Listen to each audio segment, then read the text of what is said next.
Hi, my name is Hunter. This is my creation of a crime scene part 2.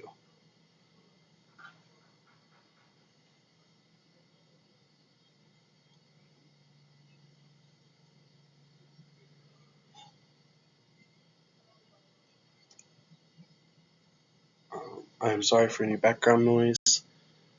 I am having to do this while I am at work. The shed.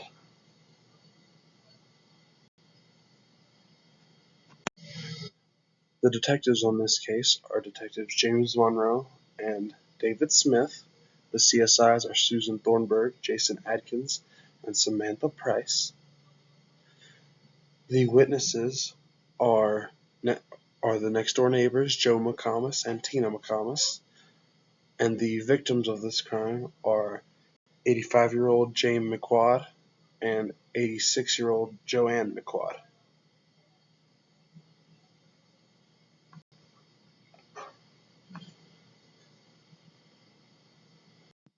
The crime scene. It is a circular driveway that connects in two places off the main road. There is a single-wide trailer adjacent to the shed where the crime took place. They are about 20 feet apart.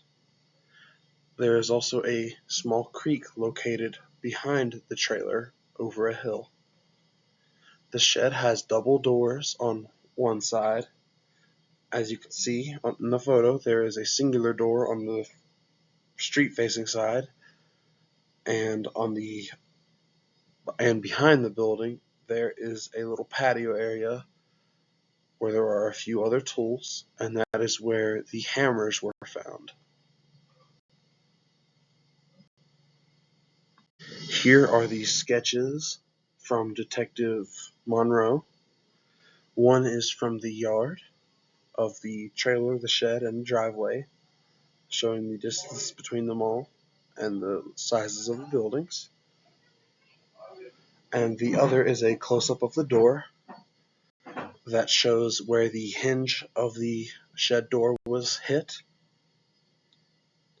and the size of the dent in the wooden frame.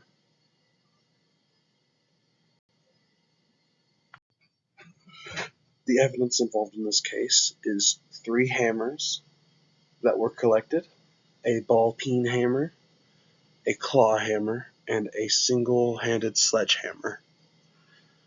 They were all 3 found hanging on the side of the building where the little patio behind it was located. The ball-peen hammer is made out of high-carbon heat-treated steel. The weight of the head of the hammer is 24 ounces.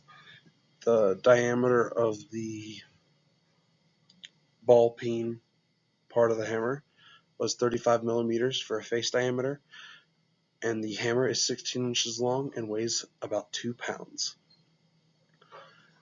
When we analyzed this tool, it was taken back to the labs. We were comparing the casting of the marks from the door frame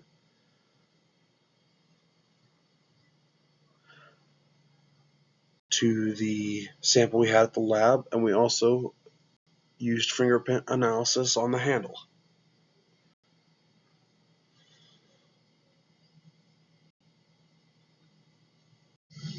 This is the claw hammer. It was found in the same location, and everything was analyzed in the same way. It was also made of high carbon heat treated steel.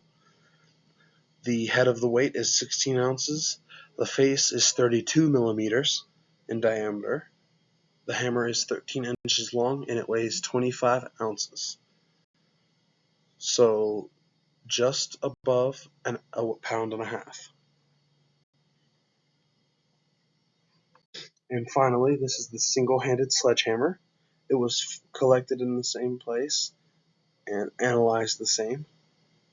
The only difference for the analyzing of this one is we are analyzing the red paint on the head of the hammer to see if it was found at the scene of the crime.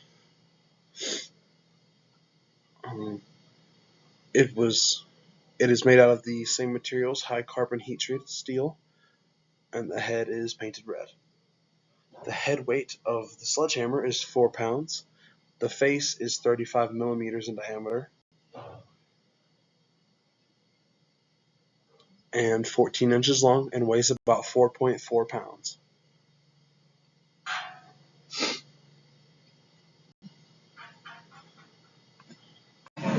Each hammer is analyzed by taking wood samples and hitting them with the hammers to see which marks match the closest to those at the crime scene. Each hammer is tested to see if there was wooden material on the head of the hammers, as well as testing the casting and the site of the strike from the hammer for the identity of the metal on a molecular level.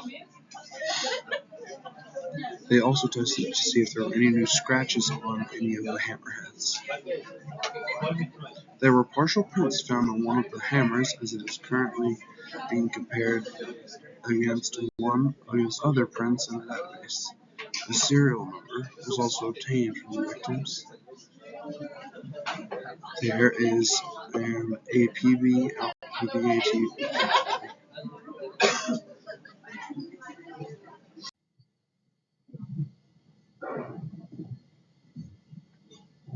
The victims of this case are Jim and Joanne McQuaid.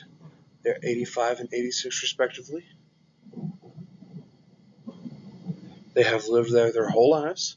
The police believe that the motive was to steal the ATV from elderly neighbors, either to sell or use for personal use. The possible suspects are 3 to 4 20-year-olds that live a few houses down the block: Colton Hooser, Heath Watson, and Ethan Castle. They enjoy riding their dirt bikes, going out into the woods. They have been caught up in a few minor thefts in the past. We have a few statements that were taken. We took one from each of the neighbors. We have the detective's statements and the victim's statements. Joe McComas, the next door neighbor, said he didn't see anything at that time, but he does have cameras that face the driveway. Tina McComas, the wife of Joe, was asleep at the time of the robbery and did not see anything. Detective Smith said that the ATV was stolen approximately between 0400 and 0600. The neighbor's camera didn't reveal any information, and both neighbors say they were asleep. Detective Monroe collected 3 hammers from the side of the shed, took photos of the crime scene. Owners said around 1100 is when they went to bed, and that the shed was locked right before bed. They did not see or hear anything until around 06:30, when the husband was leaving for work and noticed that the shed door was open. Jim McQuaid, the husband, he went to bed around 1100. Didn't see anything. Says the building was locked before bed last night.